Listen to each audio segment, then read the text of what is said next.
Welcome to Thriving with Tricia, the podcast for ambitious 20 somethings chasing big dreams and building lives they actually love. I'm Tricia, your host. Let's get into it. Welcome back to Thriving with Tricia. Have you ever wondered what it actually takes to build an 8-figure business from the ground up? Not the highlight reel you see on Instagram, but the real day to day decisions and mindset shifts. If so, this episode is for you. My guest today is Max Medroso, an entrepreneur who has had $1 million exit from his first company at just 21 years old before going on to start our business now, Sky and Soul. Not only that, though, he's also my boyfriend of 7 years. So this means we're skipping the surface level questions today, and we're going deep on that first $1 million exit, his playbook for finding winning ideas, and the biggest lessons he's learned along the way. Get ready to take notes. This is a masterclass in building something from nothing. Let's get into it. So let's start at the very beginning, Max. Do you remember something that you sold when you were a kid, or maybe the first business you started, like when you were drop shipping? I was never really entrepreneurial as a kid. I never really sold anything, never went around the block, like in the neighborhood to sell lemonade. So I never had a traditional entrepreneurship background. I would say I was always dedicated to stuff I was interested in, whether it was video games or school or like tiny projects on the side. Like for video games, I was probably like top 200 in the nation sort of thing. And then on different projects I would have, like I started I filed my first patent when I was 16 for a particular project I had where I developed like a heavy metals filter for lead. So, very into science, very into different like projects, and I would always have like these side things when I was a kid. Gotcha. Yeah. And since you were really into science, that part of you like continued, right? Like your interest in science. And can you take me back to when you started the STEM Kids and how did you find that product? Like, can you tell a little bit about the background of STEM Kids? I feel like selling products that you would personally be interested in, whether it's like a past self or a future self, is one of the easiest ways to get started.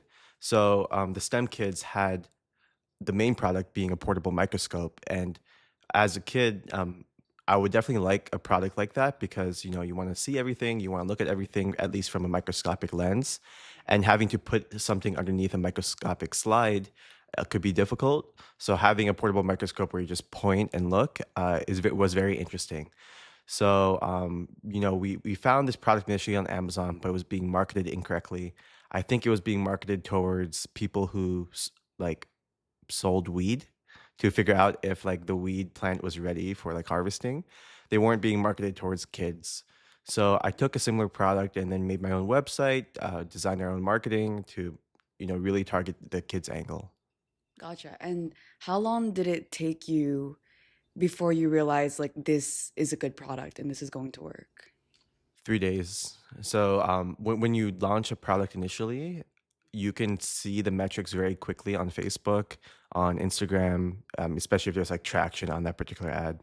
hmm And yeah, I actually posted a video about this recently, but you've done ads for all of the products that you've made, right? And that is a very quick way. Like, can you just talk about that a little bit, like ads versus growing organically?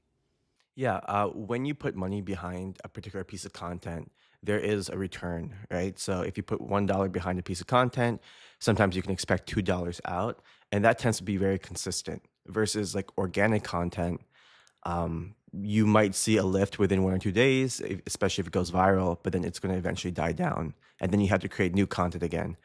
Of course, you can take that organic content and then run paid media behind it, and that would become an ad.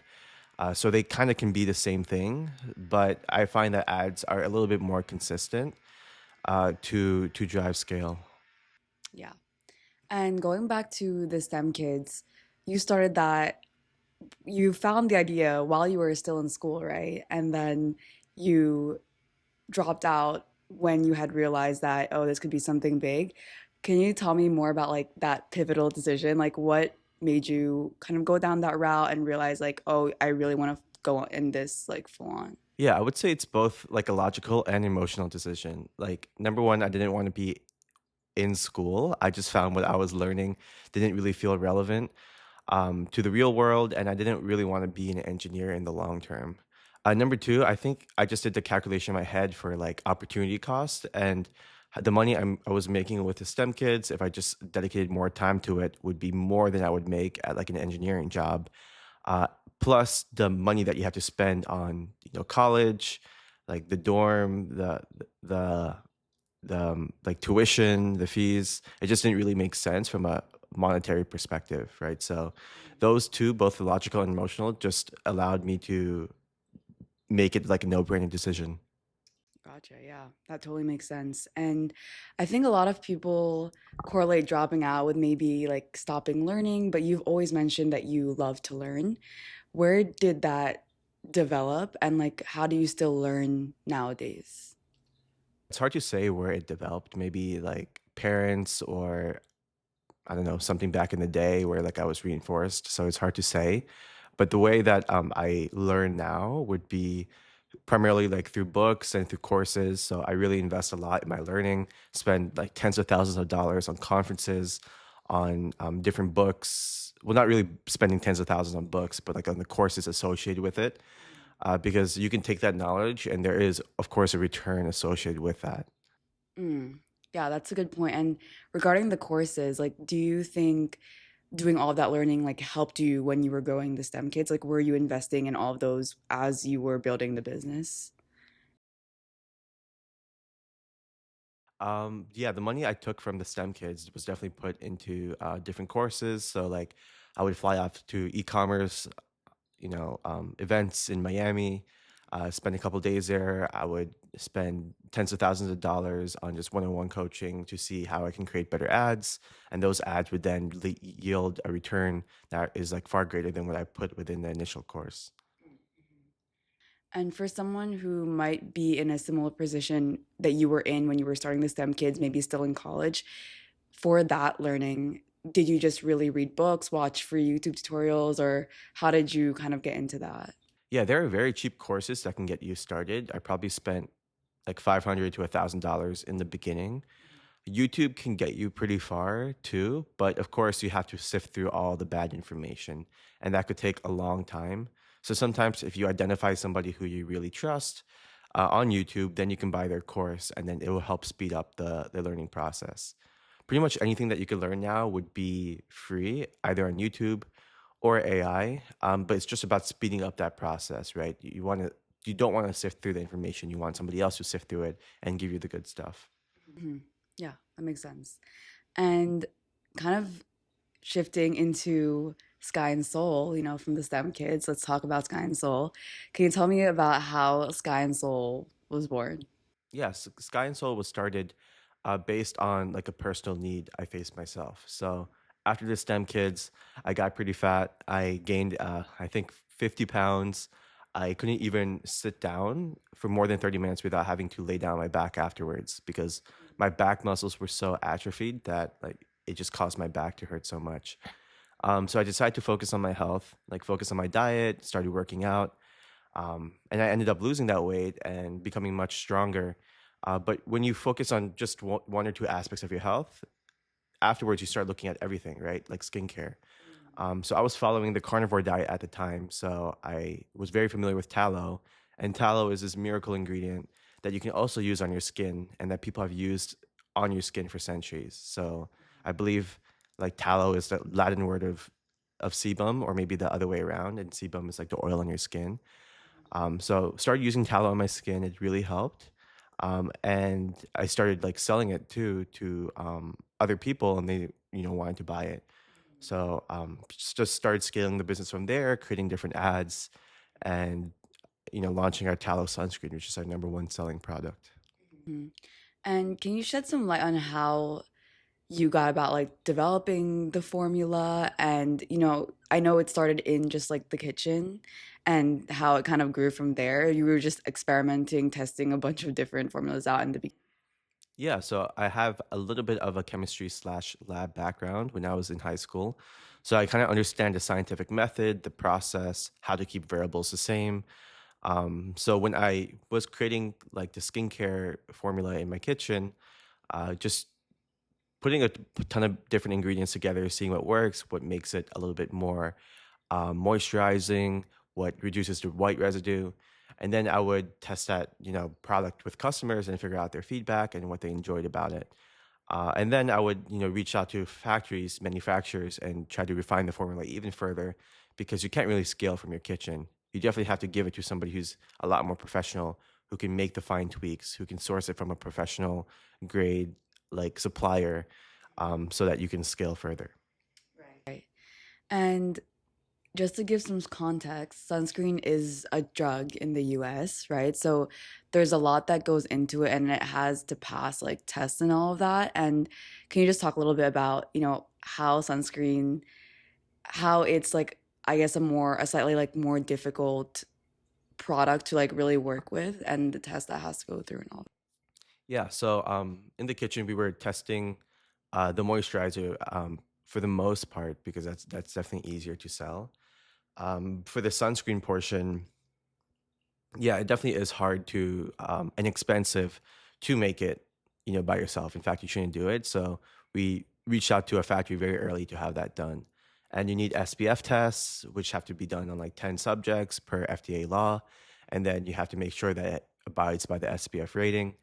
And then afterwards, you have to do stability tests. You have to do all these other tests that could be expensive and also pretty long compared to a normal cosmetic. And then it has to be made in an FDA approved facility that could make OTC drugs, rather than just a regular GMP facility. So there's different levels to like how much a facility has to abide by.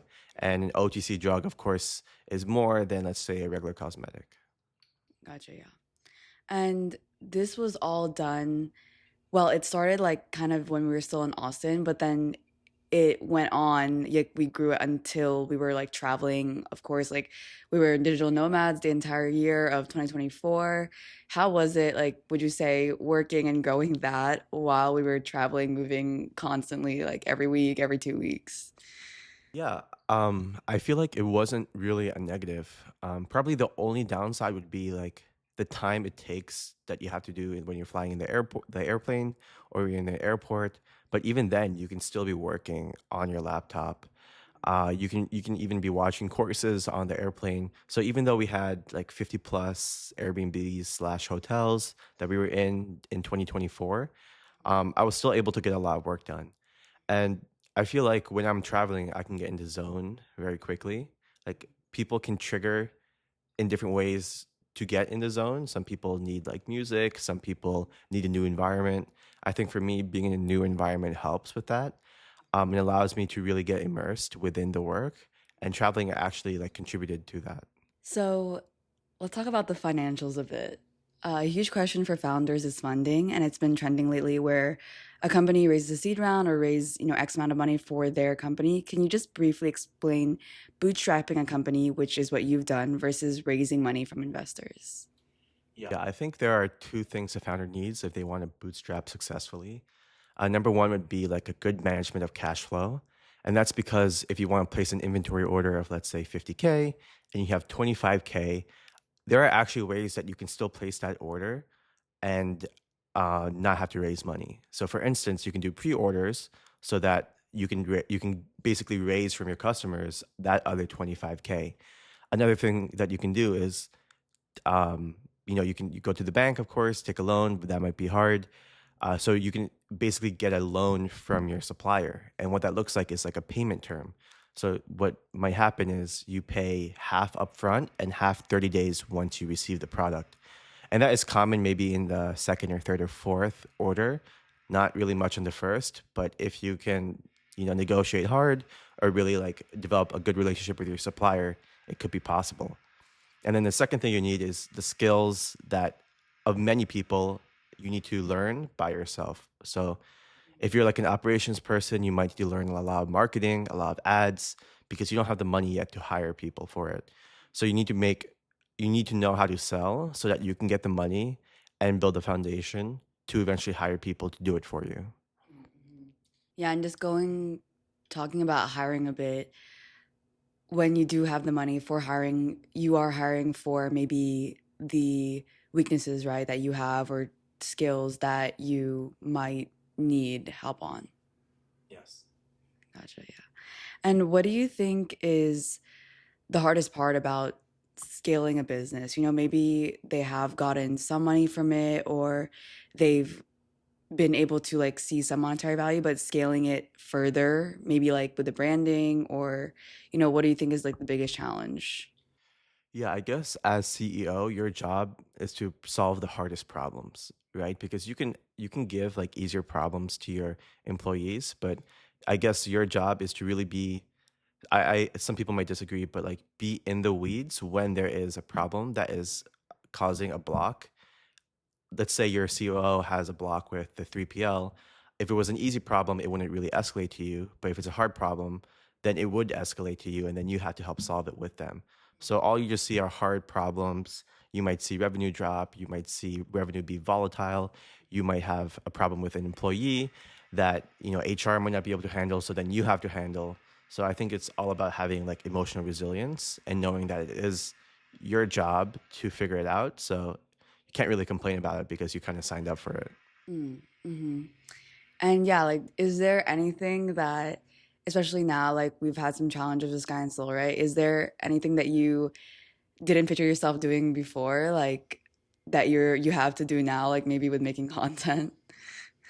I'll do anything to help the business succeed. So whether or not it's making content, being on podcasts like this, or being trying to get my name out there, like that's totally fine. I would say there's nothing that I did not expect yet that I had to do, but hopefully in the future, as the business grows, like talking to Target or Walmart or these big companies, I think it's going to be very fun and exciting to experience that. Yeah, and just going back to kind of what you said earlier, that there is a lot of sacrifice involved with like handling problems, but just like in day to day, right? Like you do work a lot. Like entrepreneurship has a lot of sacrifice involved with it, because I think in social media at least I'm seeing a lot of new entrepreneurs like come about each day, or like maybe just showing like day in the life or things like that, but there is a lot involved that you have to sacrifice too. Yeah, with anything, whether or not, let's say you're working a job, a 9 to 5 job, there is still a sacrifice you're making. And that could be uh, perhaps like having earlier financial freedom, but then in what you're getting in return is probably like safety, right? For me, I think you're trading lots of that safety and lots of that, I guess, mental, I don't know, like having like mental relax, like Sanity. being relaxed in the mental state, but instead like you have that high financial payoff. But also you get to experience very cool, new, unique aspects of business and life, and meet cool people. And this is more so just touching on general business and life, but you were able to reach that $1 million, revenue early on that a lot of people like want to reach. When you did reach that point, what what actually changed in your life, or do you think most of it surprisingly stayed the same? So actually, it would get worse, right? So, um, number one, when you make $1 million in revenue, you actually don't get $1 million, right? You probably get like 200K, 100K. Of course, it depends on the margins of your business, but then you have to reinvest that money. So then you might even take out more money from your bank account so that you can buy more inventory. So not only do you not see the money, but you have the headache of running a $1 million business, and you might have to dip into your savings. And it only kind of compounds from there until you decide to slow down growth.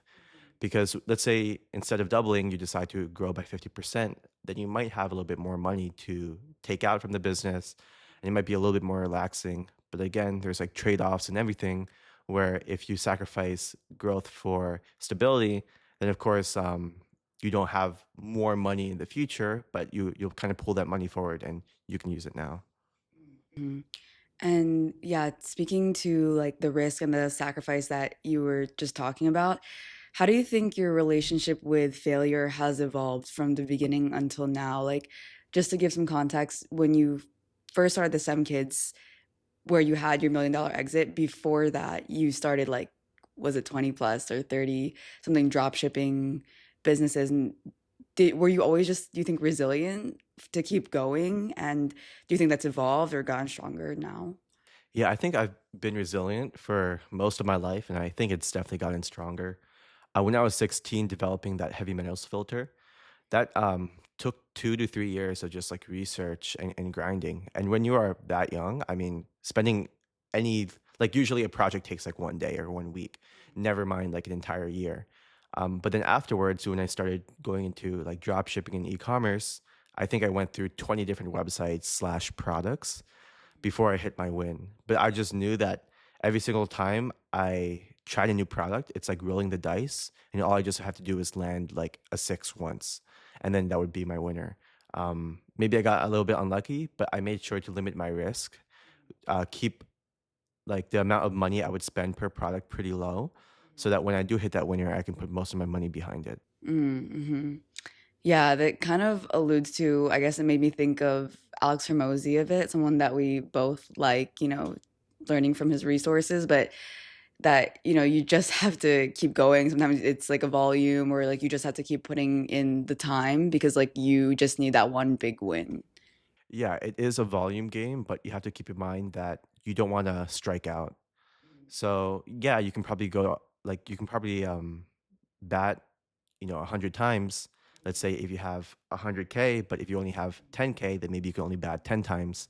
And at that point of time, you don't have like volume, let's say, would not negate your luck, especially if you have bad luck, right? So what you need to do is try to extend the amount of times that you can bat through unique strategies. So for me, it was okay, spend only the least amount I could on ads before moving on to the next one, right? And trying to look at those good metrics because not only are you going to be wasting money if you just really focus on a bad product, but also time, right? And that's how I was able to hit my winner within 8 months rather than maybe a couple years, where somebody might spend a lot of time on one bad product for a couple years. I spent all that time on 20 different plus products and was able to hit a winner very quickly. Yeah, so basically what Max is saying is let's say you are trying to like make ads for a product, right? And you've already spent X amount of money. You probably shouldn't keep going if you've gotten like no sales or very little return on that. Yeah. Yeah. So before then, it was before iOS 14. So Facebook had lots of data. So you could figure out if a product is winning with like $500, especially if you know how to create a good ad. But now maybe you might need a little bit more. It's hard to say. Well, for Sky and Soul, I also spent like $250 and I knew it was a winner then. Maybe it's the same way now, but you don't actually need a lot of money to figure out if a product is winning. Yeah, and you'd rather spend the time on something that will win like straight off the bat rather than kind of grinding and keeping, going on the ones that's not performing. Yeah, because you want to take a good product to great or a great product to like extraordinary rather than a bad product and bad idea to kind of okay, right? Because that's where all the payoff is, where you take a great idea, a great product into something that everybody uses.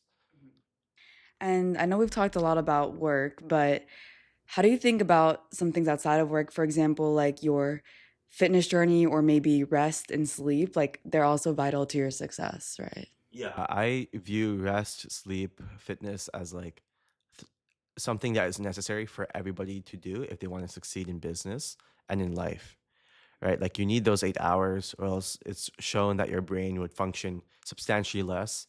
You need to work out, or else you won't be able to sit on the chair for more than 30 minutes at a time, or you won't be, or your brain would just not function as well as it does, right? So, yeah, if you don't work out, it's been shown that your IQ gets like lower, right? So, if your IQ is lower than it should be, of course, you're not going to succeed as much as you can, right? So there is an optimal point as to like sometimes you can work 12 hours a day on business, but like you can't do that for long, or else each incremental output that you put in is not as efficient as it could be. And you might as well just work out or like treat or like sleep instead of like spending that time on working. And that's something I also really emphasize with Sky and Soul and like the company and the employees to really prioritize that. Yeah, because we believe that health is wealth within Sky and Soul. And without health, nothing else thrives. Like if you have cancer, that's the only thing you're thinking about. You're not thinking about, um, like other aspects of your life because you are just focused on getting better. And to wrap up this section, Is there a piece of business advice that you hear a lot that you don't really agree with? I love all business advice. So I think for business advice, it's very like individualistic, as in it applies to one individual but not the other. And that's why you can kind of hear like two people say very different things.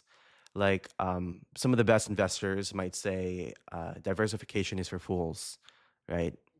And then others might say you have to diversify your wealth or else you're going to lose all your money. And they're both right in particular scenarios under different mathematical like formulas and situations, but they don't really get into the nuance. And that nuance is very important. And maybe those two very good investors might uh, have the same like decision making under the same situation, but they're all in different situations. So even the small different situations could lead to a different like result and different advice needed. So I would say business advice is something that you shouldn't take unless you feel like that particular person has a very good understanding of your situation and is also where you want to be. Yeah. And yeah, I guess like you were saying, like you can kind of choose and learn from who you want to. Like everyone has something to contribute, but you don't always have to follow everything from what they say. Yeah.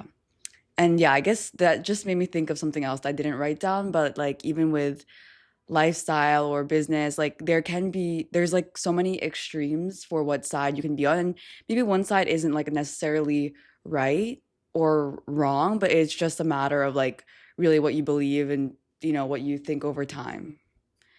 I guess like kind of talking about Sky and Soul a little bit more, like of course, right? Like we're at one end with the carnivore diet and tallow, and there's also people who follow like the other side of it, like vegan, all of that. And it's completely up to you, but there's you kind of just have to see and choose which one you align most with. Yeah. And what does success mean to you now? And how do you think that's changed over time, or maybe it hasn't changed? Yeah, I want to hit $1 billion, 1.4 billion. So the median price of a drug to create and launch in the US is between 700 million and 1.3 billion. And I eventually want to start a biotech company. So I don't want to raise too much capital because when I start that biotech company, because I want to be able to like control the vision and not have to answer to various other investors that might have a different vision from me. So that yeah, that is my ultimate goal for it. And business is a game that never ends. So your goalpost will move. I think that's expected, and you should want that, or else what else are you gonna do?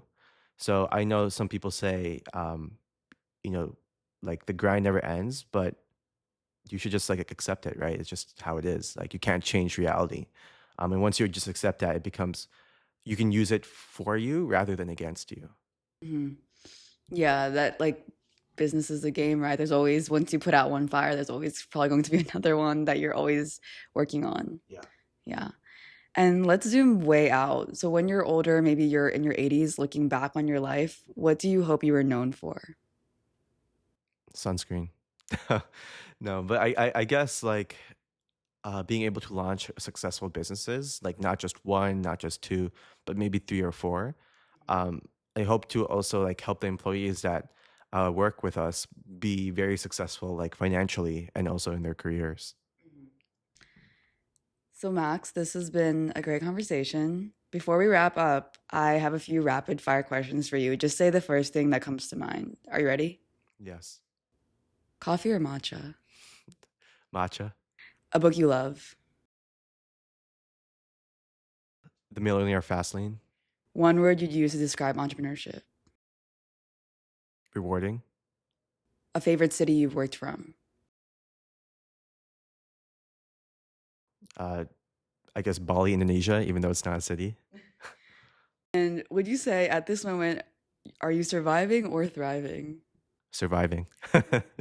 Max, thank you so much for, taking the time and sharing your insights today. It's really, great to just be able to like hear more about your story, and I'm really grateful. So for everyone listening who was inspired by this conversation, you can check Sky and Soul out at skyandsoul.co, or at Sky and Soul Co on Instagram. Is there anything else you want to add? Or No, thank you. Please buy some sunscreen. yeah, awesome. Thanks everyone for tuning in, and stay tuned for next week's episode. Thanks for tuning in to Thriving with Tricia. If you enjoyed this episode, I would be so grateful if you hit follow, leave a review, and shared it with someone. I'll see you on the next one.